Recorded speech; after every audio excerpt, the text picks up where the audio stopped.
le shaitan qui fait un bras de fer avec Jésus, frère. Pourquoi elle est de travers comme ça, la maison? Qu'est-ce qu'il fout là, Emmanuel Macron, frère? Son daron, il l'exploite dans le jardin toute la journée. Ok, yo les gars, petit disclaimer avant de commencer la vidéo. Va y avoir un tout petit bout de livre orange en dessous de la caméra. Et j'espère que ça vous dérangera pas dans la vidéo. Et sur ce, je vous laisse regarder. Bon visionnage. Yo les gens, aujourd'hui, on va react à Lama Fâché. Sa chaîne a presque 10 millions d'abonnés. Et il a fait un nombre de vues, mais exceptionnel à une époque. Où il faisait des top 10 de toboggan, des top 10 d'araignées les plus poilues du monde, top 10 des bidabières les plus gros de la planète. Il faisait que des vidéos de fous furieux. Et aujourd'hui, on va react à ces vidéos. Ça va être très intéressant de regarder tout ça. Je sais pas combien de temps la vidéo elle va durer, mais posez-vous bien, soyez tranquille, mettez un petit like, vous abonnez si vous avez kiffé la vidéo évidemment. Je vous embête pas plus et on part pour réagir à Lama Fâché en Big 2026. Ok, donc les gars, là on est sur la chaîne de Lama Fâché. Mais gars, déjà je vois, il a fait une vidéo sur Epstein, Lama Fâché, pour vous dire le bail. Je pense que celle-ci on va la regarder après. Mais avant, obligé, on va se taper un classique. 21 millions de vues, 19 millions de vues, 15 millions de vues, 14 millions. Non, c'est une folie. Mais regardez la Minia. La Minia, il y a le shaitan qui fait un bras de fer avec Jésus, frère. C'est quoi ce bordel? Oh, ça a l'air intéressant, ça. 10 chambres secrètes trouvées dans des maisons, Lama Fâché. 9 millions de vues. Imaginez-vous avec votre fiancé en train de visiter une maison. Quand vous arrivez finalement à la partie du sous-sol, vous réalisez qu'il y a une petite trappe. Qu'est-ce qui pourrait être à l'intérieur? De l'argent, le néant? Ou peut-être est-ce le repère secret de Batman? Quelle que soit la réponse, aujourd'hui nous nous apprêtons à... Comment ça, le repère secret de Batman? Tu fais de l'humour, Lama Fâché, faire explorer 10 chambres secrètes trouvées dans des maisons. Souvenir. Il y a peut-être des choses plus effrayantes que de découvrir une pièce cachée dans votre maison, mais en avoir une dans votre grenier est certainement la pire de toutes. C'est arrivé à une famille qui avait remarqué des escaliers... Non mais les gars, je vous jure que moi je trouve une pièce secrète dans le grenier, je trouve ça juste hyper stylé, vraiment. T'arrives, tu visites un appartement, tu payes pour un 3 chambres, et t'as une chambre en plus que tu payes pas dans le loyer et dans le crédit. C'est trop bien, de quoi ils se plaignent, frère, vraiment, c'est incroyable. Il est dissimulé derrière un panneau au niveau d'un placard. Assez effrayant, surtout que le plus étrange dans tout ça est que ces escaliers étaient complètement bloqués. On aurait dit qu'ils ne menaient nulle part. Du coup, la famille les a pratiquement oubliés jusqu'à un beau jour de Noël lorsqu'ils ont dû y retourner.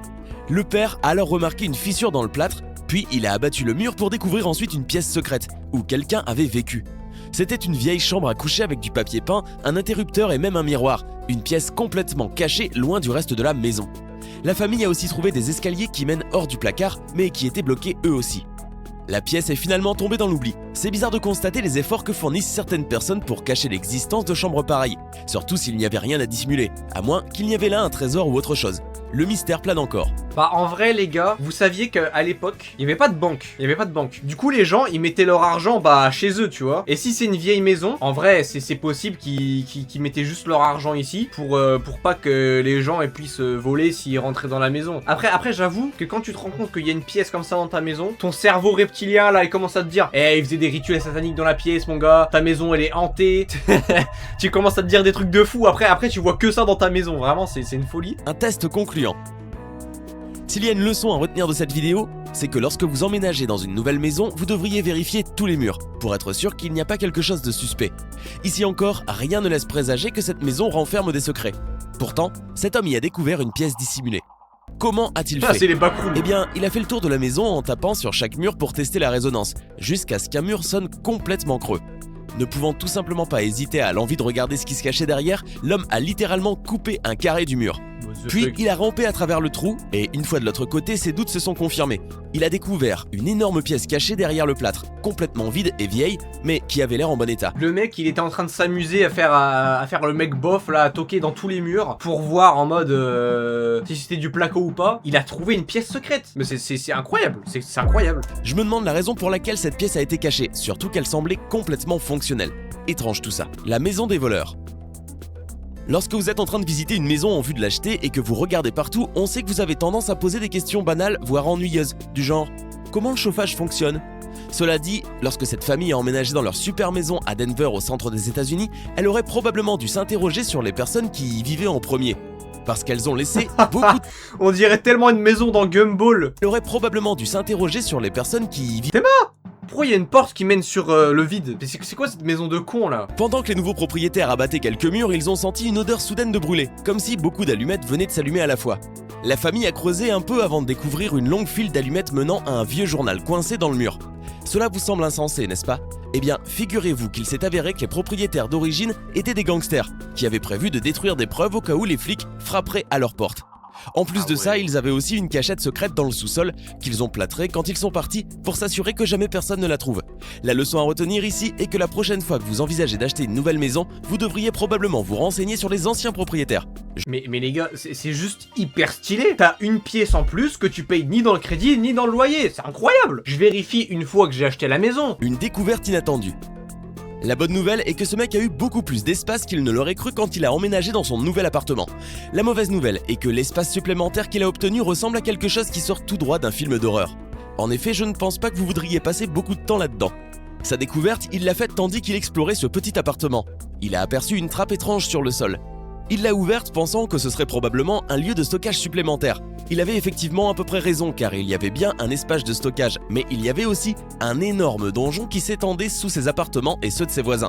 C'est fou, non? C'est même pas une cave, hein, c'est un donjon. Le mec il est dans un animé là, c'est une folie. En fait, tout le bâtiment avait été construit au-dessus d'un monastère, d'où l'existence de ce donjon. Mais cela n'explique pas tout. Comme pourquoi il y aurait un Ah mais énorme c'est vraiment un donjon. Genre en dessous de chez lui, il y a vraiment un donjon, frère. Non mais c'est une folie. À sa place, j'aurais probablement refermé la porte et je ne serais plus jamais retourné là-bas. On se rend pas compte de la folie. Le mec, il a un sous-sol de monastère en dessous de chez lui. Genre le mec, il est tranquille chez lui, il ouvre sa trappe et hop, il part dans un donjon fight avec des gobelins, frère. C'est quoi ce bordel? Les enfants. Oula. Maintenant, c'est au tour de ce papa Suspect le titre. incroyable qui a accidentellement découvert quelque chose qui aurait définitivement effrayé la plupart des gens. Mon gars, les rideaux Spider-Man, ils sont tellement all-time ceux-là, vraiment c'est incroyable. Mais lui a réussi à transformer cela en une surprise géniale pour son enfant. Et vous, que feriez-vous si vous remarquiez qu'il existe un toit à l'extérieur de votre maison qui ne devrait pas être là et que vous vous rendez compte qu'il y a une autre pièce que quelqu'un a délibérément essayé de cacher? Je ne sais pas pour vous, mais je serais assez effrayé par tout ce qui se cache derrière ce plâtre. Ce papa-là, pourtant, n'a pas pensé de la sorte et il a décidé d'abattre le mur pour ensuite les gars, objectivement. Option 1, soit tu pètes le mur. Option 2, soit tu te dis, ouais, non, je vais tout casser, c'est pas une bonne idée et tu pètes jamais le mur. Y a rien d'exceptionnel, hein, les gars. Franchement, il abuse, hein, là-bas fâché. Une chambre secrète qui, pour lui, était une cachette idéale pour les enfants. C'est ainsi que quelques semaines plus tard, son fils a eu droit à un repère impressionnant caché derrière une toute petite porte.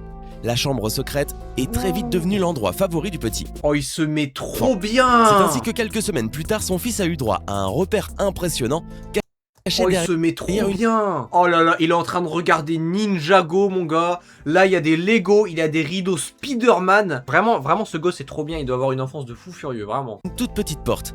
La chambre secrète est très vite devenue l'endroit favori du petit. Le trésor de la Révolution. Fin juin 2010, un jeune couple déjà, ça a l'air stylé, ça. Habitant la rue droite en centre-ville de Millau, en Aveyron, décide de faire des travaux dans sa cave pour y régler un problème d'égout. En creusant 50 cm, il tombe sur un petit pot en terre cuite recouvert d'une tuile.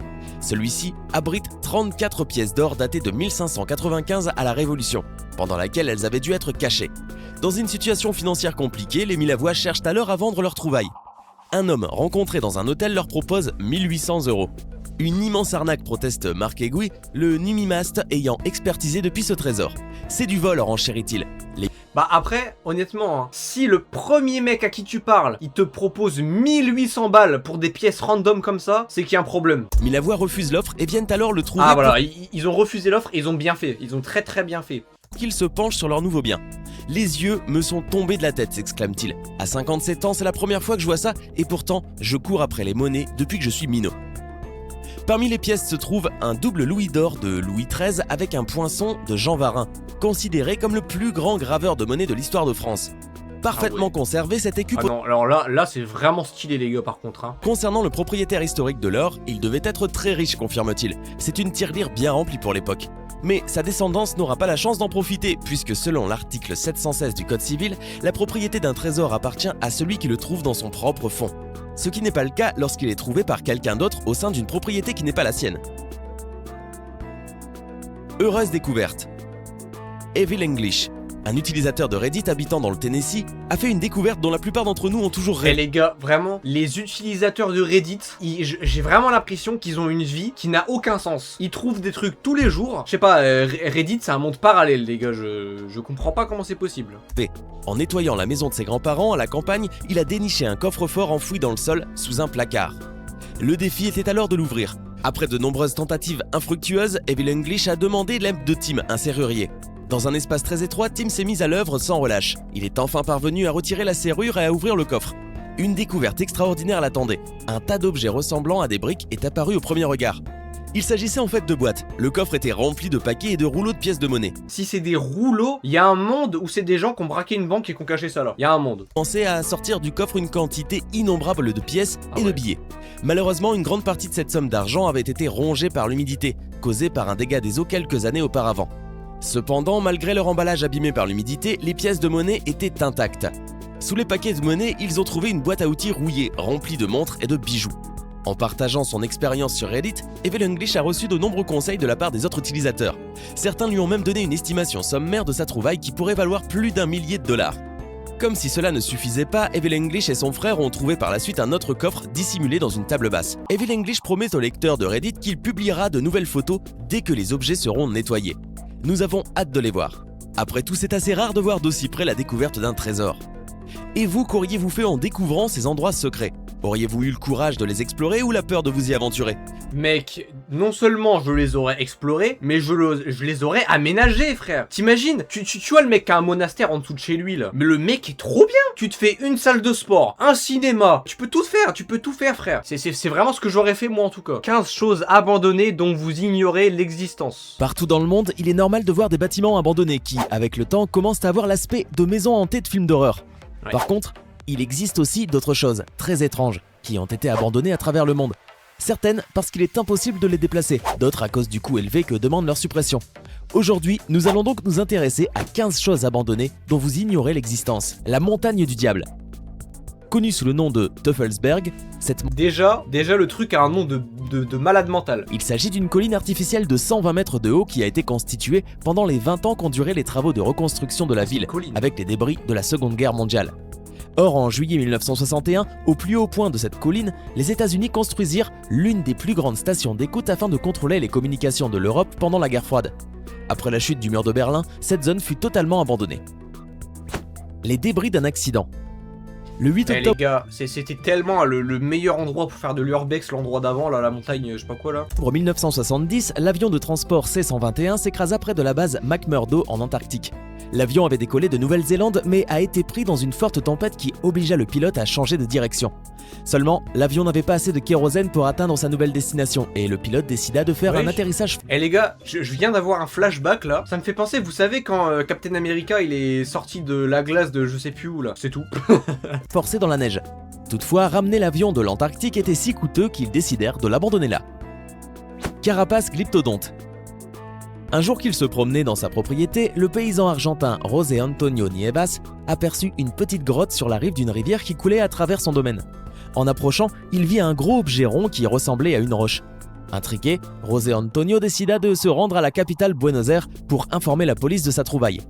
La police revint à l'endroit de la découverte avec le paysan et un archéologue et après recherche, ils se rendirent compte que cette espèce de pierre était en fait un morceau d'une carapace d'un animal préhistorique mort il y a plusieurs dizaines de milliers d'années. Wouah! Non, alors là par contre, non là c'est vraiment stylé. Hein. T'es pas ce truc, c'est ce truc là, mais gros, mais c'est quoi cet animal de fou furieux là? Un alligator.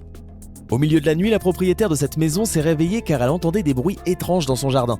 Quelques secondes après seulement, le bruit s'est arrêté et la propriétaire s'est dit que c'était juste un orage. En bonne propriétaire de maison, elle a quand même décidé d'aller voir dans le jardin. C'est alors qu'elle aperçut quelque chose de sombre et de très grand qui flottait dans la piscine. Elle décida de s'approcher lentement avec une torche et c'est là que la pauvre propriétaire faillit se heurter à un immense alligator d'environ 3 mètres de long. Effrayée, elle a appelé son mari qui a alerté la police locale. Arrivée aussitôt, celle-ci se chargea de déplacer le gigantesque animal ailleurs. Non mais les gars, c'est une folie. Genre les gars, t'es chill chez toi, t'es tranquille, t'es posé, t'es comme as, tu regardes ta vidéo, t'entends des bruits chez toi. Je suis en train de regarder ma vidéo là, c'est quoi? Je vais le démonter celui qui fait ça en fait. Tu sors de chez toi, tu regardes dans ta piscine, tu vois un alligator frère. En plus juste à côté de la bouée toute rose. Un village en montagne. Ce petit village fantôme appelé Krakow se trouve en Italie sur une montagne de 400 mètres d'altitude. Il fut habité jusqu'en 1963, période à laquelle des tremblements de terre commencèrent à se produire, mettant en danger la vie des personnes qui vivaient là-bas. Le village fut donc abandonné. Aujourd'hui, il est devenu une zone touristique et un lieu très prisé pour le tournage de films comme La Passion du Christ. Malgré cela, aucun habitant ne s'y est réinstallé. En même temps, c'est vrai que, en vrai, en urbex, faire un urbex là-haut, ça doit être tellement stylé, les gars. Des voitures de luxe. La Ferrari Enzo est un super bolide qui a fini recouvert de poussière dans une fourrière à Dubaï. Malgré un coût de plus d'1 million de dollars, cette voiture a été abandonnée par un sujet britannique qui n'était pas un bon citoyen et qui enfreignait les lois des Émirats Arabes Unis. C'est ce qui l'a poussé à quitter précipitamment le pays, laissant la voiture à la merci de son destin. Plus tard, il s'est avéré que la Ferrari avait été détournée. Aujourd'hui, on sait aussi que la belle voiture de sport a roulé des... Elle est vraiment stylée, la Ferrari, par contre. Hein. Et contrairement à ce que vous pouvez penser, à Dubaï, ce cas n'est pas unique. Chaque année, la police de Dubaï trouve toutes sortes de voitures. Ouais, je t'aime, frère. Police de Dubaï, t'aimes la gueule des voitures de la police de Dubaï. Compare ça à une voiture de police française. Abandonnées par leurs propriétaires dans les aéroports, les parcs de stationnement et même dans la rue. Les voitures sont des BMW et des Mercedes et sont aussi issues de gammes plus exotiques comme des Lamborghini, Bugatti et Maybachs. Donc plutôt que de rester et se retrouver nez à nez avec la police des Émirats Arabes Unis pour éviter des poursuites pénales car étant dans l'incapacité d'effectuer des remboursements d'achat de voitures, d'hypothèques ou de cartes de crédit, ils fuient. C'est la raison pour laquelle plusieurs de ces voitures sont découvertes à l'aéroport, le dernier stop avant que leurs propriétaires ne prennent la fuite. Le Spree Park à Berlin, en Allemagne, était un parc d'attractions populaire inauguré en 1969. Il resta opérationnel jusqu'en 2001, date à laquelle ses propriétaires commencèrent à avoir tellement de dettes impossibles à payer qu'ils durent alors abandonner l'activité, en laissant toutes les attractions sur place. Cet endroit est aujourd'hui assez effrayant. Mais stylé, très stylé encore une fois. Vraiment le nombre de lieux où tu peux faire de l'urbex dans les vidéos de la Mafachée, c'est une folie. Kangbashi. Il est probable que si vous entendez parler d'une ville fantôme, vous penserez à un film d'horreur. Mais voici Kangbashi. Située en Chine, elle a été abandonnée durant le... Comment une ville avec autant de beaux bâtiments comme ça peut être peut-être une ville fantôme? Comment c'est possible? La crise économique de 2007 qui entraîna la chute de la valeur du logement. Le principal problème, c'est qu'on avait construit une ville immense avant même d'avoir les habitants. L'amplification de la crise aidant, il est donc devenu difficile d'amener autant de personnes à trouver un intérêt à venir y vivre. C'est aujourd'hui un lieu dont les habitants sont des personnes ayant des revenus très élevés. Avec seulement 2000 habitants, cette ville est donc vide à 95%. La ville est vide à 95% et je pense que aussi 95% des bâtiments, ils sont juste pas entretenus et ils sont juste dégueulasses, hein, parce que là les gars ça... Bodhi. Située en Californie dans le comté de Mono, Bodhi est certainement la reine des villes fantômes et elle possède même sa propre page Facebook. Elle se démarque des autres villes abandonnées car elle est véritablement restée figée dans le temps. On la trouve encore aujourd'hui telle qu'elle fut avant son abandon et depuis, on dit que rien... Pourquoi elle est de travers comme ça la maison? C'est la tour de Pise ou quoi? C'est quoi ce bordel? Cette dernière fut découverte en 1859 par William S. Bodey, qui avait trouvé de l'or tout près. On y construisit une première usine en 1861 et c'est à partir de ce moment que la ville prit son essor. La population passa de 20 travailleurs pour atteindre environ 10 000 personnes en 1880. On y trouvait alors des familles, des voleurs, des mineurs, des propriétaires de commerce, des bandits, des prostituées et des gens d'un peu partout sur la planète. Une ville normale au final. Ces habitants l'ont quitté progressivement quand les filons d'or furent peu à peu épuisés et faisant suite à plusieurs incendies. Le squelette de Milan.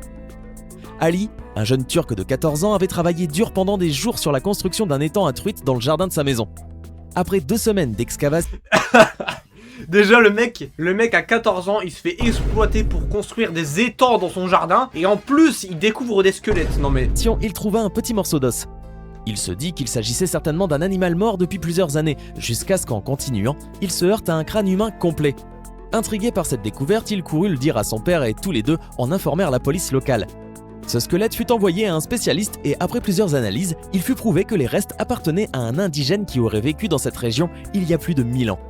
Depuis, il paraît que le jeune Ali a souvent du mal à dormir, parce que dès qu'il ferme les yeux, il se rappelle constamment de la terrifiante découverte de ses ossements humains. Frère, c'est normal en même temps. Théma, son daron, il l'exploite dans le jardin toute la journée, il découvre un squelette, forcément il est traumatisé après, frère. Comment veux-tu qu'il dorme? Un individu étrange. Depuis 2012, Samuel William regardait son jardin à travers sa terrasse quand, soudainement, il a aperçu de loin une personne assise sur une bicyclette. Mais à peine le temps d'y regarder de plus près que l'homme étrange avait déjà disparu.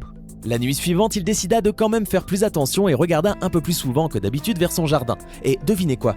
Tout d'un coup, il aperçut encore une fois le même homme mystérieux. Effrayé, il décida d'immédiatement appeler la police et quand les autorités arrivèrent, elles se rendirent immédiatement compte qu'il y Pronostic, c'est juste un clochard. avait quelque chose d'inhabituel qui se passait dans le jardin de Samuel William.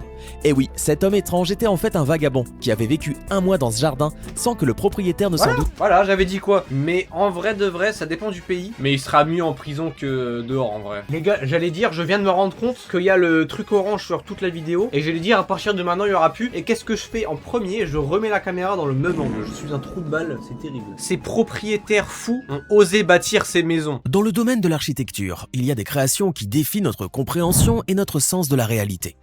Ces structures sont des œuvres d'art, des exploits d'ingénierie et des prouesses de l'imagination humaine. L'une des plus captivantes est le temple suspendu de Chine, le Chuankong. Niché dans la province du Shaanxi, le Chuankong est suspendu à 50 mètres du sol sur une paroi rocheuse verticale. Il s'agit d'un temple vieux de 1500 ans et où l'on pratiquait divers cultes dont le bouddhisme, le taoïsme et le confucianisme. Les visiteurs viennent admirer ce monastère antique en parcourant des ponts étroits et branlants, environnés par les montagnes immenses. Mieux vaut n'avoir pas peur du vide. Mais le Chuankong... ça doit tellement être une galère monstrueuse de construire ce genre de truc. Là, il y a eu un chantier dans cette zone-là. Dans la province chinoise du Huizhou, se dresse un spectacle époustouflant de la nature, le mont Fanjing.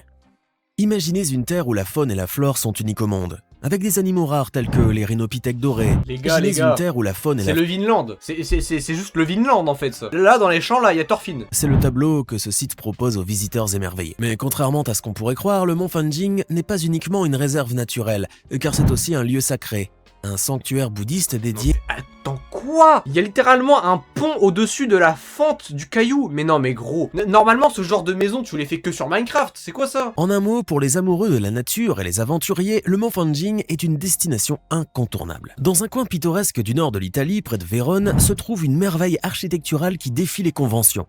La Villa Girasole indique sa caractéristique unique. Tout comme la fleur, cette maison tourne littéralement sur un grand plateau pour suivre le trajet du soleil durant le jour. Conçue par Angelo Invernizzi, ingénieur et visionnaire, la Villa Girasole est le fruit d'une idée vraiment avant-gardiste. Mais pourquoi une telle invention, vous demanderez-vous? Eh bien, Invernizzi a imaginé une maison qui pourrait tirer le maximum de lumière naturelle. Et pour ce faire, il s'est inspiré d'un docteur français, Jean Seinman, qui avait construit un solarium rotatif pour soigner ses... mais je comprends le bail de toujours vouloir avoir le soleil dans sa maison, tu vois. Mais genre ta maison elle tourne, frère. Franchement, il avait un peu trop d'argent le poteau là, hein. Il devait se faire chier pour construire une maison comme ça. Invernizzi, aidé par ailleurs de son expertise en ingénierie ferroviaire, a adapté le concept des plaques tournantes des chemins de fer pour réaliser cette œuvre architecturale remarquable. Avec son jardin luxuriant et ses installations de loisirs comme une piscine et un court de tennis, la villa offre toutes les promesses d'un séjour délicieux et parfait. En tant que Airbnb, vraiment ça peut être une folie, genre ça peut être une expérience, tout ça, mais j'aimerais tellement pas habiter là-haut mon gars. De la province du Sichuan, en Chine, se trouve un lieu extraordinaire, le village de Cliff, perché sur des falaises vertigineuses. Cette petite cité constitue un petit monde bien insolé. Suspendue à 1400 mètres d'altitude, elle coudoie presque le ciel et les maisons semblent flotter entre les nuages. Les habitants de Cliff Village descendent... Mec, je n'ai jamais vu une maison aussi Minecrafteste. Je suis sûr que dedans il y a son établi, son lit et son four. C'est sûr et certain. En plus il est en armure en fer le boug. Pendant d'ancêtres ayant fui la guerre il y a plus de 2 siècles, ont trouvé jadis refuge dans cet abri vertical. Enfin, un abri, pas vraiment, car la vie là-haut est une lutte constante contre les éléments et pour y accéder, il fallait être endurant et avoir les reins bien solides. En effet, pendant des années, l'unique lien avec le monde extérieur était une série de 17 échelles en rotin. Un chemin périlleux. À tel point que les autorités, conscientes des difficultés rencontrées par les villageois, ont entrepris un projet ambitieux. Une rénovation complète des infrastructures avec notamment un dispositif permettant le transport vertical rapide, pratique en cas d'urgence médicale. Au lieu de dépenser autant d'argent à faire ça, ils veulent pas juste changer de village là, parce que vas-y frère, c'est une galère un peu, non? A été révolutionné. L'objectif des autorités est rempli. Il s'agissait d'ouvrir Cliff Village au monde, d'attirer les touristes et d'offrir à ses habitants des moyens de subsistance. Oui, alors si t'en fais un centre touristique pour gagner de l'argent, en vrai c'est compréhensible. En vrai c'est compréhensible. Sur les hauteurs du Monte Baldo, niché dans une cavité rocheuse à 774 mètres d'altitude, se trouve un joyau d'architecture religieuse. Le sanctuaire de la Madonna della Corona. Madonna della Corona. Ce lieu offre une vue à couper le souffle sur la vallée de la Dige. Madonna della Corona. Le nom est trop bien, vraiment. Jadis, Atteindre ce sanctuaire était un véritable chemin de croix. Et attends, le grand JD, il a pas fait une vidéo dans ce truc-là? Frérot, je vous jure que ça me dit quelque chose. En effet, il fallait monter 1500 marches et parcourir un sentier sinueux à travers les bois. Il n'y a pas à dire, ces pèlerins d'antan étaient guidés par une ferveur inébranlable.